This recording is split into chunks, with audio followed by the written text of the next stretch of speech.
დედა ახალდაბადებული შვილის განზრახ მკვლელობას შეაიჭმიდანილი სიღნაღის რაიონის სოფელ ვაქირში სამართალდამცავებმა შვილის ცხედარი იპოვეს. ბავშვი საპირფარეშოში იყო ჩაგდებული. ფაქტზე სისხლის სამართლის საქმე აღძრული, თუმცა იჭმიდანილი ამ დრომდე არ დაუკავებიათ. სიღნაღის რაიონის ერთ-ერთ სოფელში ახალშობილი ტუალეტში ჩაგდებული იპოვეს. შვილის ძებნა პოლიციამ მას შემდეგ დაიწყო, რაც მშობიარე მწნორის სამედიცინო ცენტრს მიმართა. ექიმების თქმით, გამოკვლევა მაჩვენა, რომ ქალი ახალი ნამშობიარები იყო, თუმცა პაციენტმა ფაქტი უარყო, რის შემდეგაც საავადმყოფოს ადმინისტრაციამ პოლიცია გამოიძახა. შემოვიდა პაციენტი, რომელიც უჩვეუდა საშვილოსნოდან მცირე სისხლდენას, გამოკვლევის შედეგად აღმოჩნდა საშვილოსნოს ღრუში პლაცენტა. ჩაუტარდა სათანადო სამედიცინო დახმარება, საშვილოსნოს ღრუდან გამოდევნილი იქნა პლაცენტა, რამაც დაბლა დაეჭვია მშობიარობაზე. მოხდა პოლიციის გამოძახება. ოჯახის წევრები ყვებიან, რომ სამართალდამცავებმა შვილის ცხედარი საპირფარეშოში აღმოაჩინეს.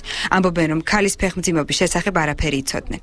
Biri çedan boyu muhtada ra sağamut kilne politsiya moida. Var ჩვენ აბა ყას მიწოდით, მე პოლიცია რომ მოიდა მაშინ გავიგეთ. გარდაცვლილი შვილი ნამშობიარების მესამე შვილია. ოჯახი სოციალურად დაუცველთა კატეგორიას მიეკუთვნება. მეზობლები მომხდარით შეშფოთებულები არიან, თუმცა ოჯახს დადებითად ახასიათებენ.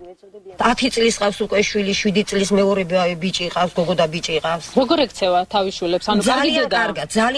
ძალიან კარგი დედა არის. ძალიან კარგი დედა, უაღრესად კარგი დედა. საქმე სისხლის სამართლის კოდექსის 116 მუხლით აღიძრა. ძიება სიღნაღის რაიონული პოლიცია აწარმოებს. სამართალდამცავებს შვილის დედა ჯერ არ დაუკავებიათ. ბრალის დამტკიცების შემთხვევაში მას 2-დან 5 წლამდე პატიმრობა ემუქრება. ფაქტთან დაკავშირებით სიღნაღის რაიონული პოლიცია კომენტარს არ აკეთებს.